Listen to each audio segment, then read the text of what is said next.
Mesdames, Messieurs, bonjour.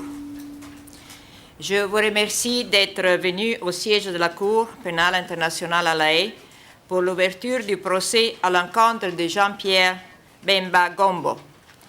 Je remercie également les journalistes à Bangui, en République centrafricaine, et à Kinshasa, en République démocratique du Congo, qui sont avec nous par vidéoconférence, de s'être rendus dans le bureau de la Cour, invités par les équipes de sensibilisation de ces deux pays.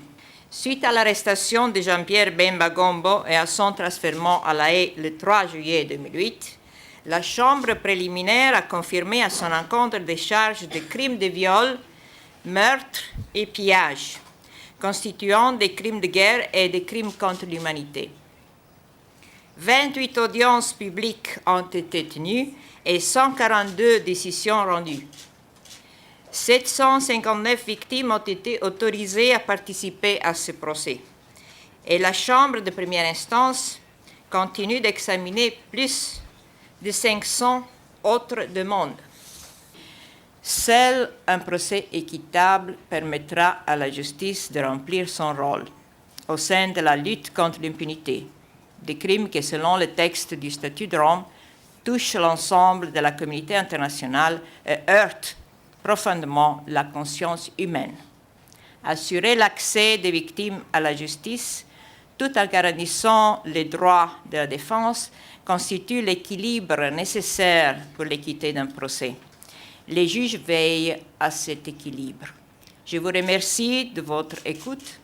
Comment il se fait que, d'une part, la Cour finance la défense de M. Bemba, tandis que, d'autre part, des avoirs importants de M. Bemba ont été gelés au Portugal et en Belgique, d'après ce que je sais.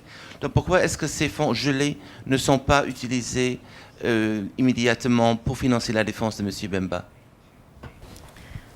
Par rapport à l'aide judiciaire, la situation de Bemba est la suivante. Il n'est pas indigent et d'ailleurs ne demande pas d'être déclaré indigent et donc il ne rentre pas dans le schéma de l'aide judiciaire. Donc il n'a pas le droit à avoir une défense payée par la Cour. Mais puisqu'il n'a pas la disponibilité apparemment d'argent liquide pour payer les frais de ses avocats, la Cour, afin d'assurer que son procès soit effectivement équitable, donc garantir la défense, a demandé au greffier d'anticiper les frais pour les avocats, sous condition que ces frais seront remboursés à la Cour.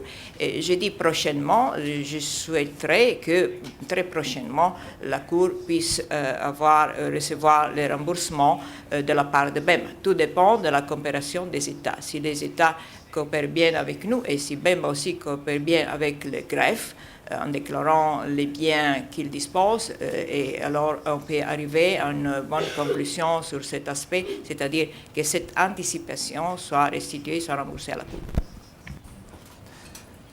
I will say there are two aspects. First, what happened with the victims in Central African Republic. Bemba troops stole almost the possessions of the poorest people in one of the poorest countries in the world. Bemba troops rape massively women, girls and elders. Age did not matter, but also men with authorities.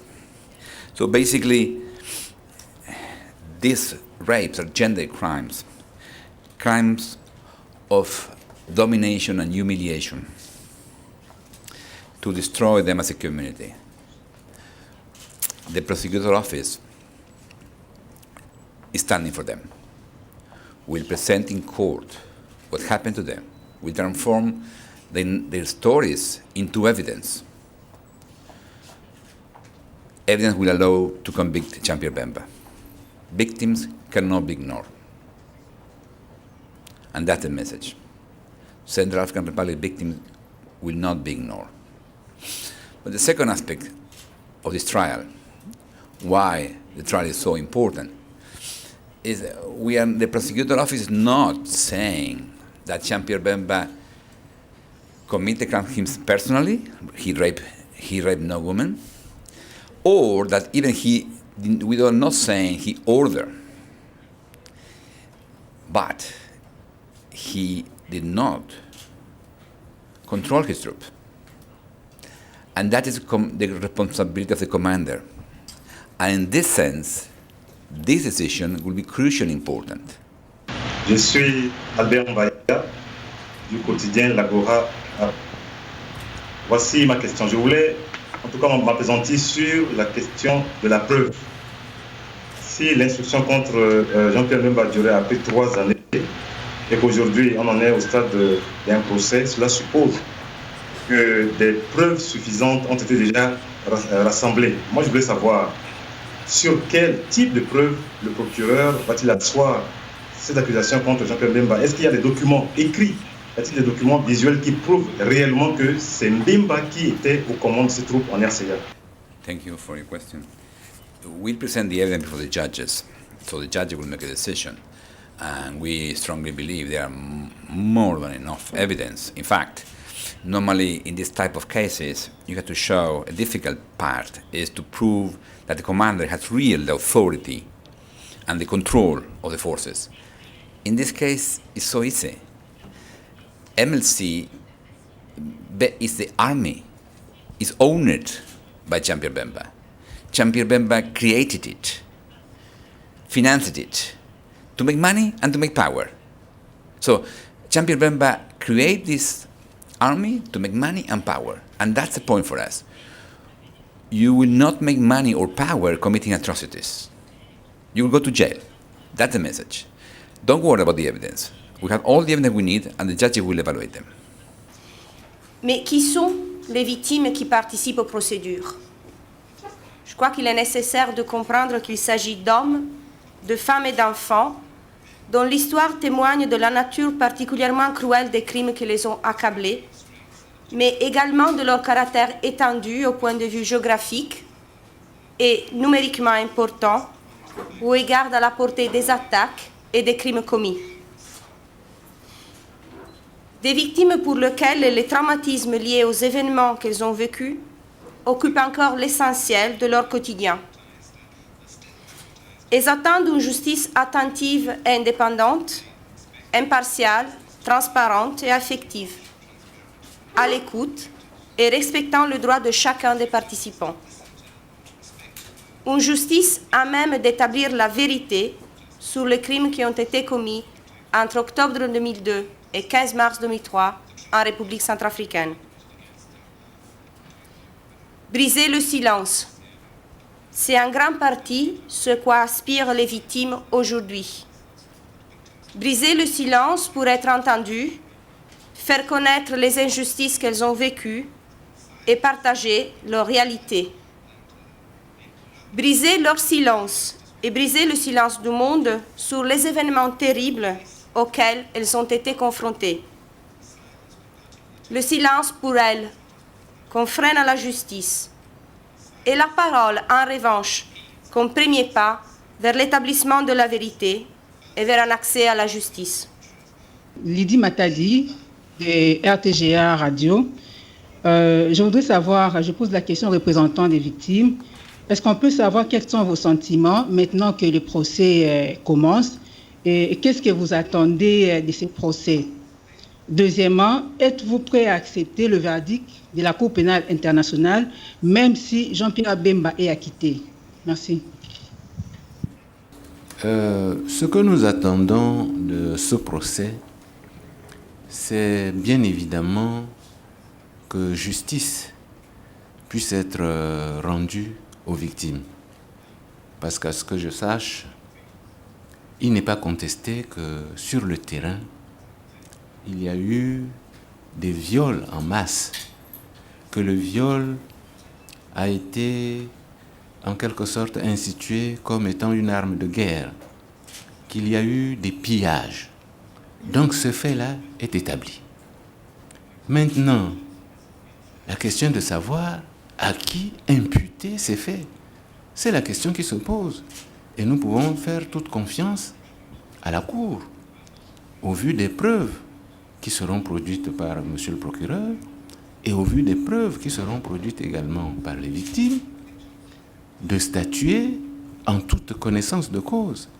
Et je ne pense pas que, après avoir constaté que les crimes pour lesquels nous venons aujourd'hui devant la Cour pénale internationale sont effectivement constitués, je serais fort étonné que la Cour dise qu'il n'y a pas de responsable. Je suis au regret de vous dire que vous allez assister pour la première, et espérons-le, la dernière fois, au procès le plus inéquitable qu'une justice internationale soit amenée à trancher. Déjà, lorsque M. Bemba a été soupçonné des prétendus crimes allégués, alors qu'il est de principe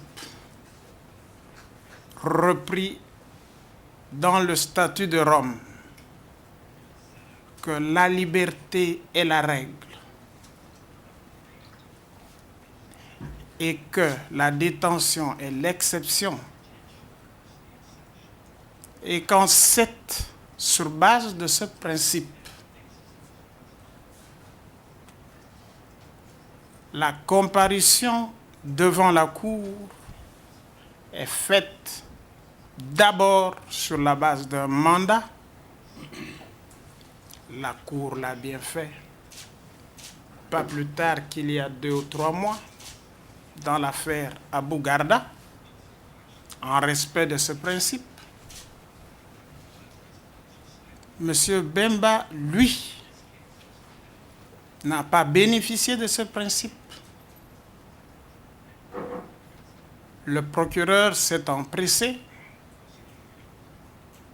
de solliciter auprès de la chambre compétente un mandat d'arrêt à son encontre. On se rappelle comment la police belge a braqué Madame Bemba qui allait déposer les enfants à l'école pour confisquer une voiture qui était encore en paiement sous traite. Troisièmement, privé des avoirs, privé des moyens de subsistance, M. Bemba ne pouvait que, conformément au statut, se retourner vers la Cour pour obtenir une aide légale. Celle-ci lui a été refusée. Ainsi, pendant toute la procédure préjuridictionnelle, devant le référé avant procès, aussi bien qu'à ce jour, date à laquelle l'audience va commencer, le procès plutôt va commencer, les conseils de M. Bemba ont fonctionné avec les moyens du bord et ils n'ont pu mener une seule enquête. Voilà, je suis Barassem de la radio Ndekeluka. Ma question est la suivante. D'après la défense, on se rend compte finalement que la défense de Bemba n'est pas toujours prête pour aller à ce procès. Est-ce que c'est le cas? Monsieur, j'ai dit que le procès était inéquitable, mais je n'ai pas dit que la défense n'était pas prête. Pas plus tard qu'à 14 h, vous vous en rendrez compte.